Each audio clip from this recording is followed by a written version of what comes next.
All right, Marine. Let's dive into MCDP-3 Expeditionary Operations. This is basically your guide to how the Marine Corps operates in today's world. And you know what's really interesting about this document? What's that? It just straight up acknowledges that things are a lot more unpredictable than they used to be, especially in those littoral regions where you're often operating. So no more just focusing on one big bad guy, Hmm. like we did during the Cold War. Right. It's not that simple anymore. So what does that mean for Marines on the ground today? It means you got to be ready for anything, and I mean anything. Mm. Natural disasters, terrorist attacks, regional conflicts, the whole 9 yards. I'm guessing MCDP-3 breaks all that down somehow. It does. It lays out three main categories of crises: disasters, disruptions, and disputes. I bet each one of those comes with its own unique challenges. You bet. Especially when you're talking about a disaster scenario. What do you mean? Well, think about it.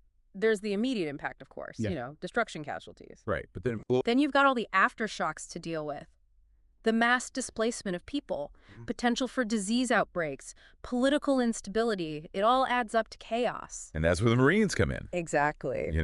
It's funny you should mention that because I was just reading about the sarin gas attack on the Tokyo subway back in 1995. Oh, yeah, that was a horrifying example of what we're talking about. Absolutely. Yeah, And it really shows how the threats we face have changed. big time.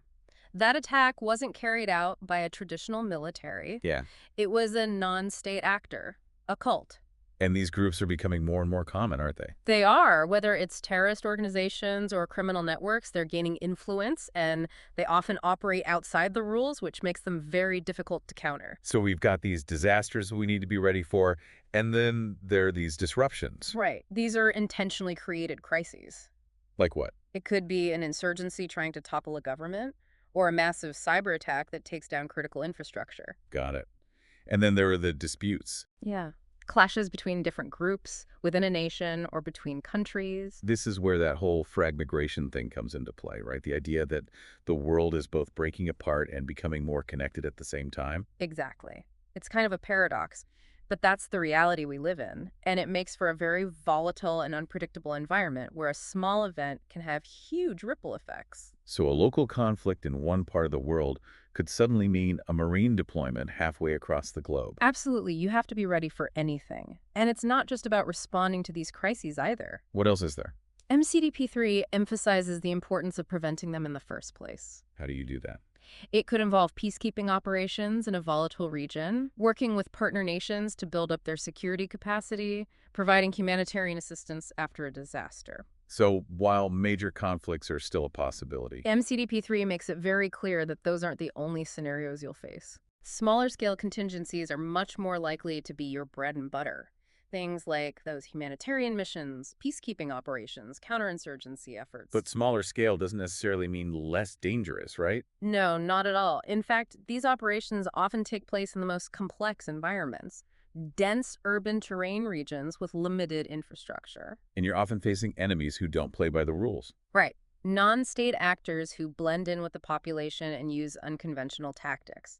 It takes a unique set of skills and a deep understanding of the local context to operate effectively in those situations. Which I'm guessing is something else MCDP-3 goes into. It does in detail, and that's what we'll be looking at next time when we explore the changing face of war itself. Sounds good. I'm ready when you are. So you ready to dig into how warfare itself is changing? Absolutely. Right. Lay it on me. Well, it's evolving on a lot of different levels, not just new weapons and cyber warfare, although those are definitely part of it. Right. But it's also about how your adversaries are thinking, how they're adapting. So how are they changing things up to take on a force like the U.S. Marine Corps? A lot of them are choosing to avoid head-on fights. Right. Instead, they're using what MCDP-3 calls asymmetric strategies, basically finding ways to exploit weaknesses and use tactics that can offset our technological advantage. Yeah, why play by our rules if you can change the game entirely? Exactly. Think about it.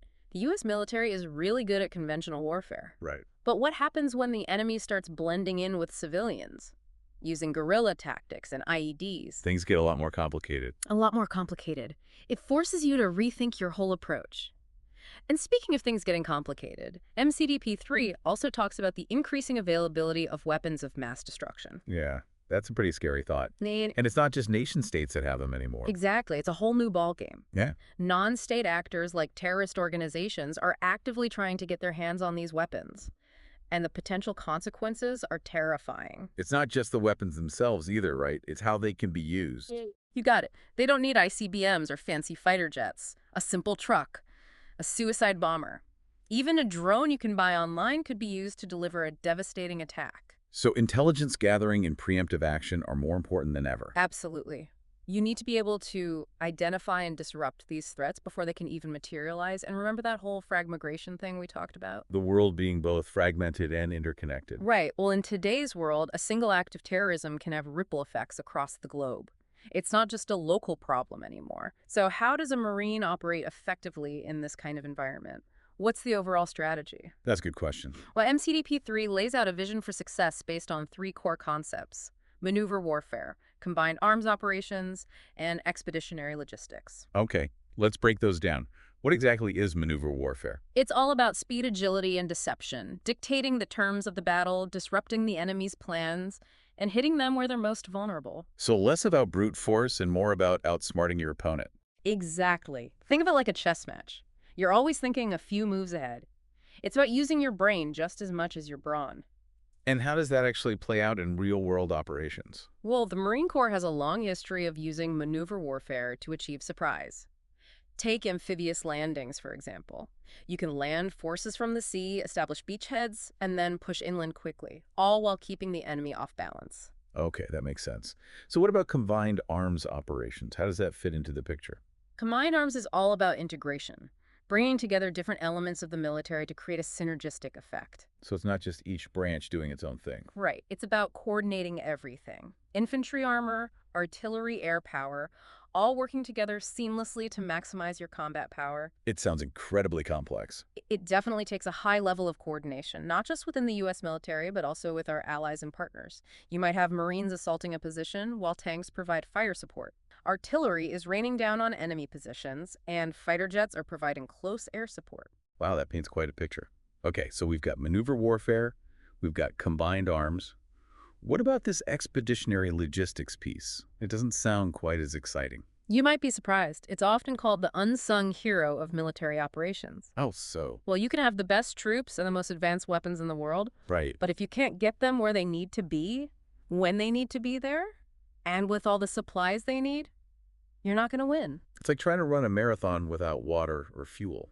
You're not going to get very far. Exactly. Expeditionary logistics is about making sure those beans, bullets, and bandages get to the front lines, no matter how remote or challenging the environment. I imagine that's especially important for a force like the Marine Corps, which is known for being able to deploy rapidly all over the world. Think about a Marine expeditionary unit operating thousands of miles from a friendly port. They still need food, water, fuel, ammunition, medical supplies, everything they need to operate.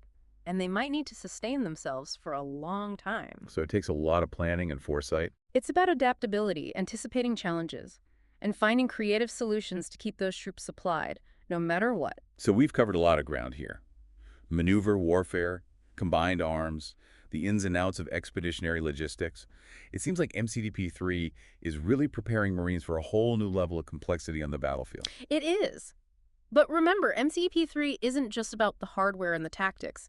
It also recognizes that the most important element in any conflict is the human element. And that's what we'll be exploring in the final part of our deep dive. We'll talk about the warrior ethos, the importance of leadership, and the enduring power of the human spirit in the face of adversity. Okay, Marine, we're back for the last part of our deep dive into MCDP-3. We've talked about the changing battlefield, the need for adaptability, and those core concepts like maneuver warfare and combined arms. Right, we've covered a lot of ground. We have. But now it's time to talk about the heart of it all, the human element. Because you see, technology and tactics, those are crucial. Absolutely. But at the end of the day, wars are fought and won by people, by Marines. And MCDP-3 really makes that point.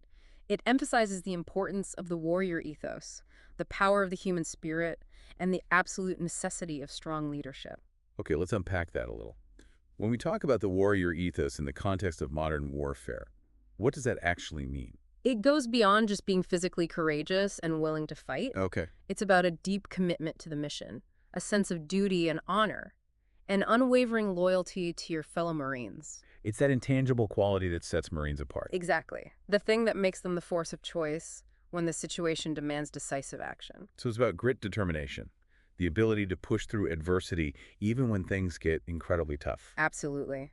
And that ethos is instilled in every Marine from day one. It's reinforced through rigorous training, demanding challenges, and that shared experience of serving alongside others who embody those same values. Right. It's about more than just being tough and resilient, though. MCDP 3 also talks about discipline, professionalism, ethical conduct. Absolutely. Marines are held to a higher standard, both on and off the battlefield. Meaning, You're expected to treat non-combatants with respect, adhere to the laws of armed conflict, and conduct yourselves in a way that reflects the honor and traditions of the Marine Corps. so it's about being a warrior, but a warrior who operates with integrity and a strong moral compass. Exactly. And this brings us to the critical role of leadership, something MCDP 3 really emphasizes, especially in those complex and challenging environments we've been talking about.